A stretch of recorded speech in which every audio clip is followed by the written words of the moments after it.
Welcome to Some Stutterla. Newfoundland and Labrador's first podcast. It's about communicating differently. I'm Paul. I'm Laura. I'm Greg. I'm a person who stutters.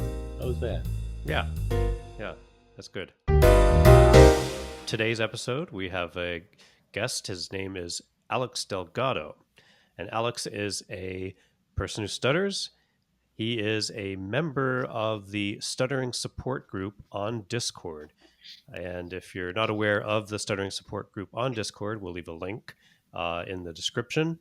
And we encourage you to check it out. It's a great place for people who stutter and for others, for allies and advocates, people like me and Laura. Okay, so I'm going to be focusing my stretch syllable. So Alex resides in the United States, and English is his second language. And he's also a very interesting young man. He's only 21 years old, and he talks about he's transitioning from a covert stutterer to an overt stutterer. He also refers to people who stutter as rare diamonds, and he also uses the analogy of a protagonist, and this is a word that I have difficult saying as a person who stutters, a protagonist, because he also feels that stuttering can be a champion to influence people. And as a person who stutter, Alex feels that he is an influencer, and this is how he equates the term protagonist to a protagonist, because he wants to spend time now, because he's made this transition from a covert stutterer to an open stutterer, that he wants to help people who stutter to sort of move away from the sense of shame of stuttering and for self-disclosure. So it's a very interesting episode, and I learned a lot as well just by listening to Alex. And Greg, when you said influencer, you didn't just mean in the traditional sense of, using his positive attitude and this hero's journey that he's undergoing, but also in the social media sense. He also has a YouTube channel. You're right, Laura. Both, definitely. So he's using every opportunity he can just to influence people who stutter, to really sort of be open and honest about their stuttering. A Because series of short stories. Are those about stuttering as well? no, these are these are part of his an anthology. He actually does a lot of writing, and as far as I know, we actually didn't talk about that. It may be, but He's a this may busy young man. yeah. So anyhow, this may be a question for part two, because we will definitely have him back. We will. And I was going to say on the topic of influencing, he's quite active on the Stuttering support group on Discord, and so if anyone is watching or listening and is interested in joining the Stuttering support group, you'll find a friend there through Alex. There's one part in the interview that I love. It's you guys are talking about how to talk about the experience of stuttering, and and I think I've heard this from you before, Greg, but it's a word that Alex used as well. He called stuttering bad days of when he has disfluent days. He Hmm. calls it a train wreck. He's had a train Hmm. wreck experience, and Hmm. you guys talk a little bit about how to reframe that from something negative into something positive. And so that I love that part of the interview, and I'm glad we can share that with our listeners and viewers. Hmm. Hmm. It's all in, and Alex says this is where it's all in the frame of mind. And I Mm. mean, this is a young man who has experienced his own struggles, but he's come a long way with in terms of being open. And so he's have done a lot of work with his changing his mindset, his perspective. And I think he also, as you were saying, Paul, he talks about the support group called Discord, and he actually brings home the importance of people who started to find a supportive community. And there's so many supports out there, the groups, the NLSA, the Canadian Stuttering Association, National Stuttering Association. There's a lot of support groups, and I think we need, as people who stutter, Mhm. the support, to support. Hmm. for I sure. think the peer support in something like the stuttering support group, where like individuals support each other through their own lived experiences, that type of support is is I think different than something offered by one of the governing bodies, but it's still so valuable in terms of feeling seen and feeling like you're not alone. For And sure. and and also, you see the way that Alex described a Discord support group. It's a different format. And Paul, would you like to share this format because It you? yeah, it's a Discord server with a bunch of different channels for different topics, and there are being a Discord server. It's mostly text based, so you would communicate with each other through typing messages. But there's also voice channels. So if you are interested in talking to somebody, um, who or you want to a lot of people on the channel practice fluency techniques, and Hmm. so they're able to click on the voice channel and get someone to join them, so they have someone to listen or someone else to talk to, and it just opens up opportunities for empowerment. I think when you have someone else who will give you the time of day, who will listen to you, that goes a long way. Mm-hmm. So really, I mean, Discord, this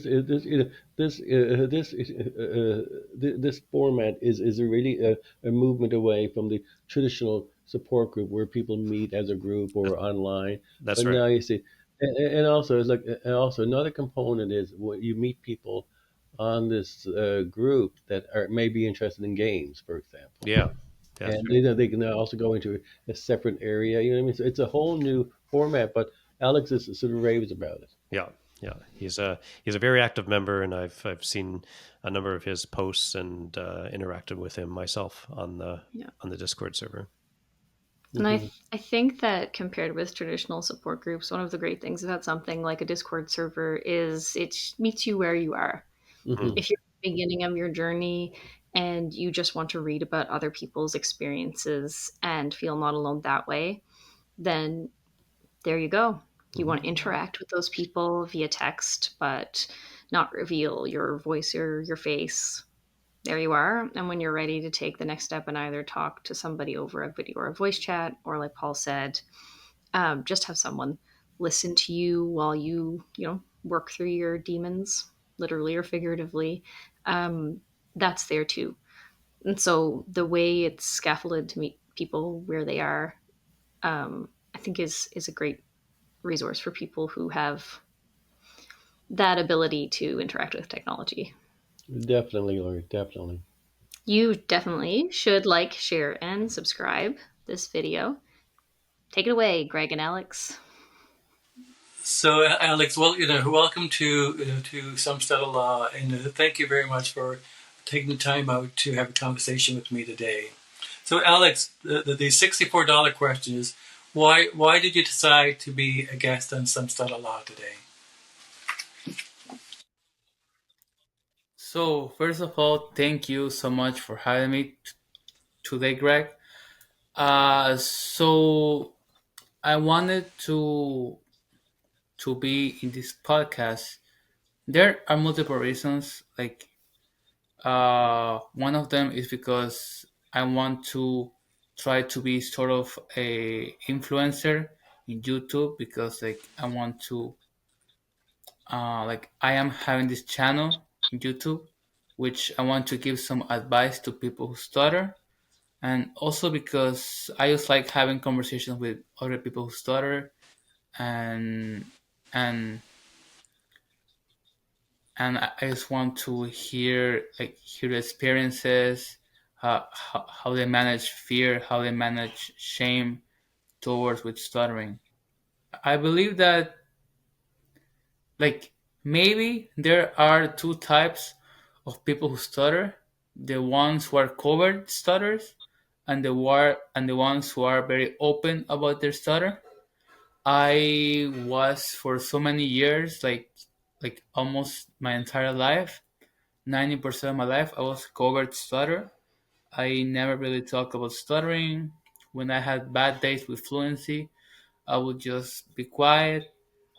And now, like it was a long process for me to become a open stutterer. Like, I am Hispanic, so the words ending in er are like really like tough. Like, so like open stutter, you know what I mean? Like, I when I'm stalking, and even when I'm having a bad day with my fluent, like not a bad day with fluency, but severe not fluent day when stutter gets severe.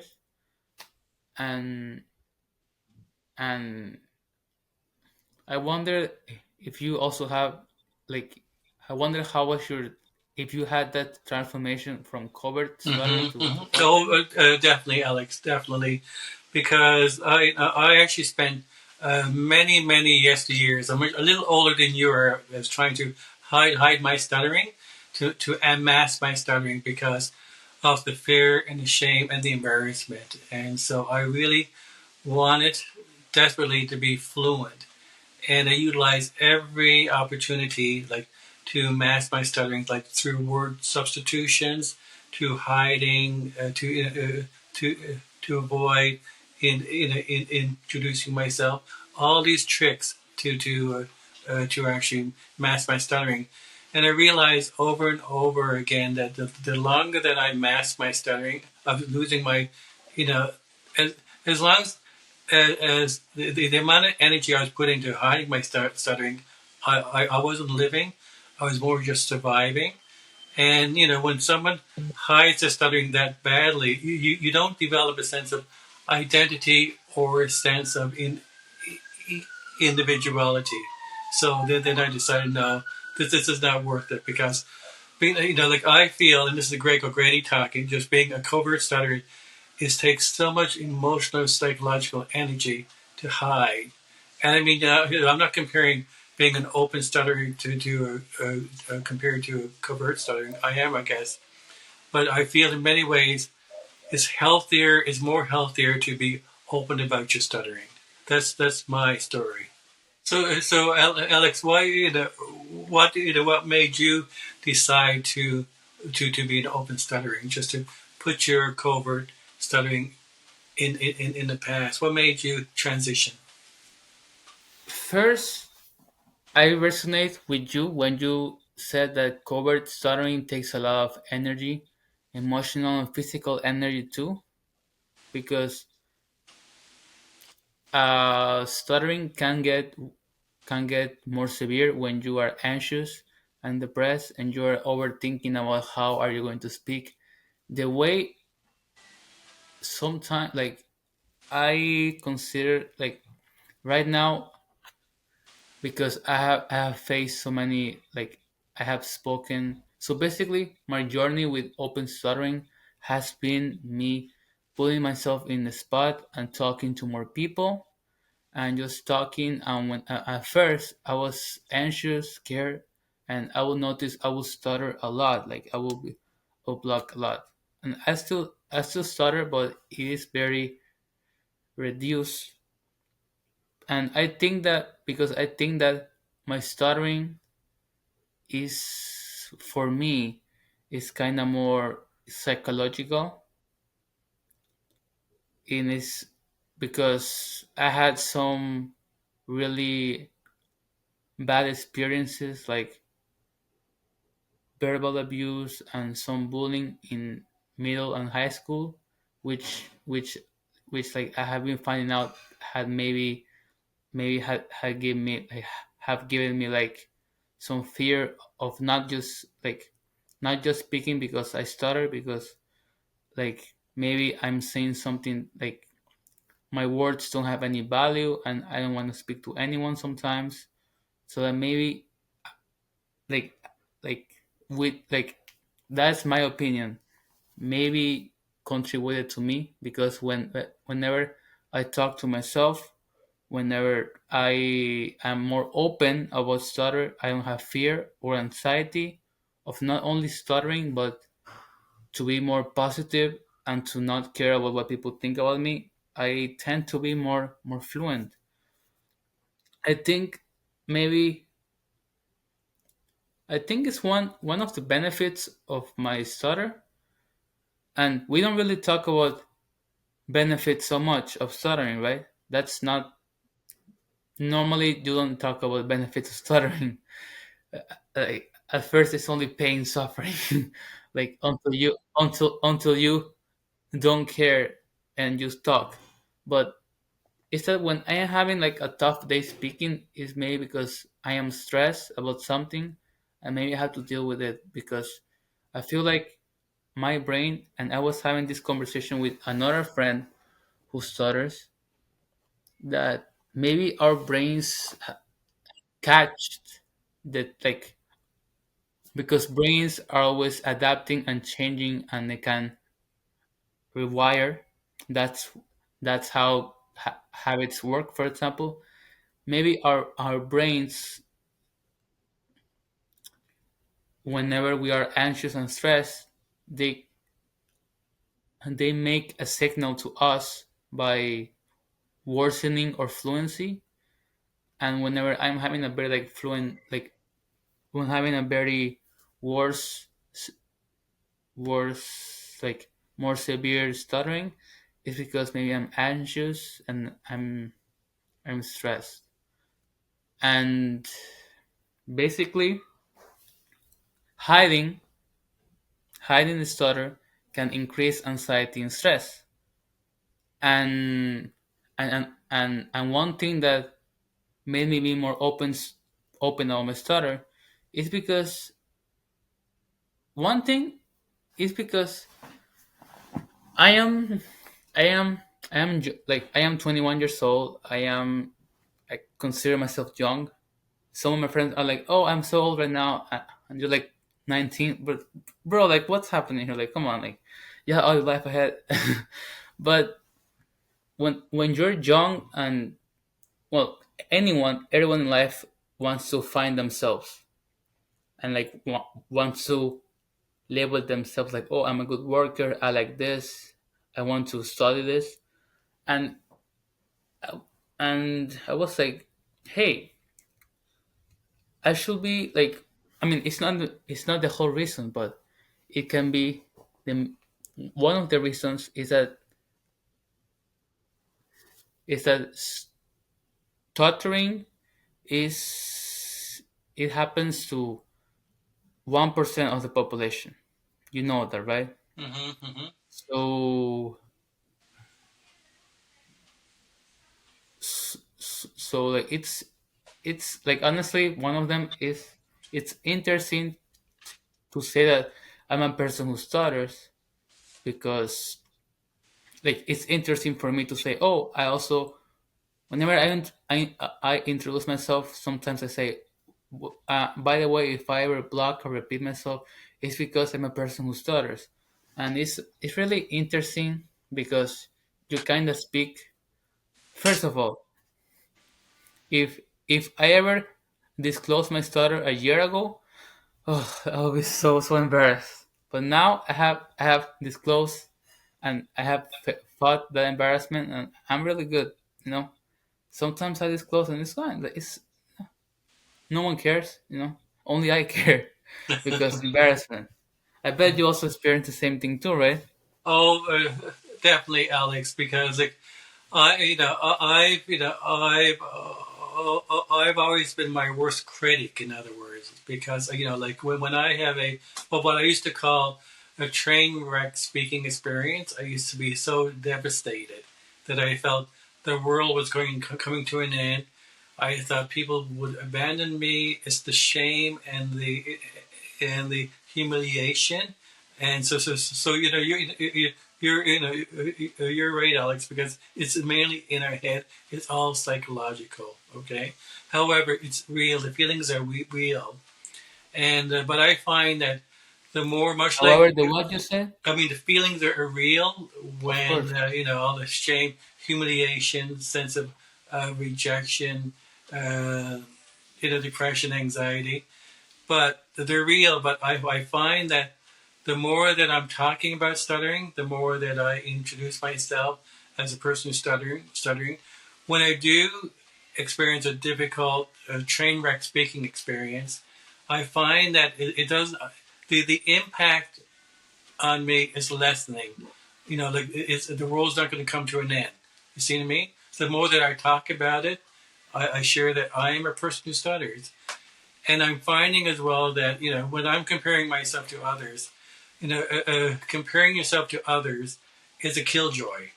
It kills joy. You know, and so I feel that the more that we talk about it, the more that we have friends that stutter, go to conferences, things like that. The more, I mean, the better we are. It's a quality of life issue. You know that. Mm-hmm. Yeah. And Alex, you laugh at this little story. I'm glad you brought up a train wreck speaking experience. I used to say the same thing all the time. Whenever I have a really difficult day with fluency and stuttering and everything. So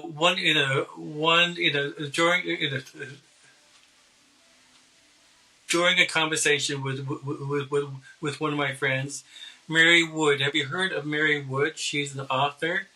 She stutters, and Mary is she's an author of Befriending the Fear of Stuttering. That's the name of the book. I haven't heard of. So Mary She's Wood, called Marion Wood. Okay. yeah. Anyhow, so she has been a guest on Some Sort of Law a few times. Okay. And I'll check it out. Maybe. when I talked about a train wreck experience, she said, "Greg, instead of using the phrase train wreck speaking experience, why don't you say, you've had a wonderful experience of stuttering, a No. wonderful experience of stuttering, or Wonderful experience. a wonderful period of stuttering." It softens it. Do you know what I mean? It softens it, as opposed to this negativity. But a It's train all wreck, about mindset. what? It's all about mindset. It's a mindset. So now I've started to say that I've had a wonderful experience of stuttering. It gives us a sense of hope as well. Okay, it was a bad day. Hmm. I like that. I like what she said. It's yeah, like maybe we do have a wonderful, like whenever we have a train wreck, we can say wonderful feeling because people who stutter are very rare. So we are having a wonderful experience because it's like, for example, diamonds are rare, right? Correct. And diamonds and minerals. So when you find a diamond, when someone is uh, like, I'm not sure if I assume that diamonds are in caves, like in caves, like whenever you find a diamond and you have to mine it, you have, oh, I found a diamond. It's a wonderful experience because it's something rare. So whenever we are people who stutter, maybe we can say, hey, it's wonderful because we are also rare. Mm-hmm. We are one in a kind. You can say it, Mm-hmm. right? Well, it's all in one's perspective, Alex. Yeah. All in perspective. Yeah. One thing that has helped me tremendously in acceptance is is joining a stuttering support group. And if you want, I can send you the invite too. Oh, So great you then. can, Okay, so thank you. you, yes, I can. After this, I can send you the invite so you can meet everyone. It's Wonderful. We Thank have you. over, like, I'm not the admin, or like, I'm not like the administrator or anything. Like, I'm just inviting you. I can invite people all the time. The more, the better. It's always good to have some good, like, to have more people who stutter. Mm-hmm. We Mm-hmm. have other we have over a thousand people Oh, in the Discord, that's a large group, Alex. That's a large large group. group. Yeah. Yeah. At first, I was like, "No, this is not too much," but then, oh, we are only 1% of population. Yeah, this is a lot. It A is a lot. thousand is a lot, Mm. and I joined the server. At first, I joined, like, it's there are a lot of people. It's from a lot of countries: United States, India, South America. There are people who are all over the world in there. Uh, and obviously, we don't have to. we don't have to only talk about stuttering. Like we can talk off topic. We can talk about everything. Like we don't only talk about stuttering all the time because that's a little exhausting, right? Talk about stuttering all the time. That's not that's not It's how true. well it should I be. agree. Yeah. And another thing, and that reminds me, why another thing, why did I made how come did I made the choice to be more open stutter is because I want to focus on my other problems too. Like I don't want to focus on stuttering all the time. I have to focus on school. I have to focus on on working. I have to my mind. I want my mind to focus on other stuff because stuttering is not important. It's not really important. Now, Alex, you also mentioned that you're a writer. What have you written? uh, I try to. I consider myself a writer. I normally don't talk specifically about the plot when until I finish. But I can talk about writing. Like I like writing. I like writing. I am writing right now a novel. I am writing an anthology. You know what? Anthology Yeah. is a compilation of short stories, Mm-hmm. and I am also writing a novel, which is like a thriller, mystery, detective kind of novel. I don't talk about the plot until I finish because it's just that's the way I think. Like that's the way Excellent. like I'm very close with that. Great. Now, have have you published in any papers or books at the moment? Or I have published a few short stories online, but I have to investigate. Like at this moment, I have been working in other stuff. Like I have been really focused on because I am starting to work out. Like I'm very and this couple like these weeks I have been like over focused on like of on finding good workouts, exercises, and improving and optimizing my diet. But I am done with that, so I will get back to writing. But I have published some short stories. oh, great, Alex, great. So if if any of our listeners would like to read some of your stories, where would they go to find your stories online? So there's a website called Ink It. Ink it, okay. I might send the link, or when you upload this, I might comment myself a comment, couple of links to whoever wants to read. Okay, Okay. okay. So so Alex, before we close, do you have any last words to share with our listeners? Last words is that okay. So stuttering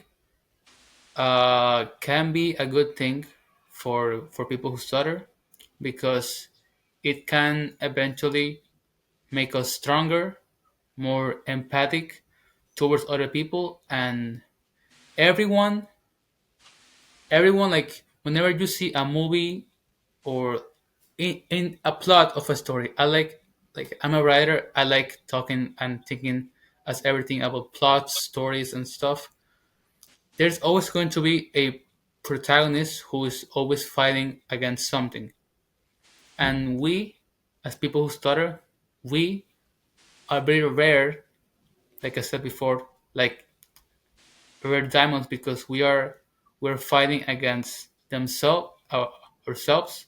But when we overcome that false fake sense of shame, embarrassment of speaking, then you grow as a person, and actually and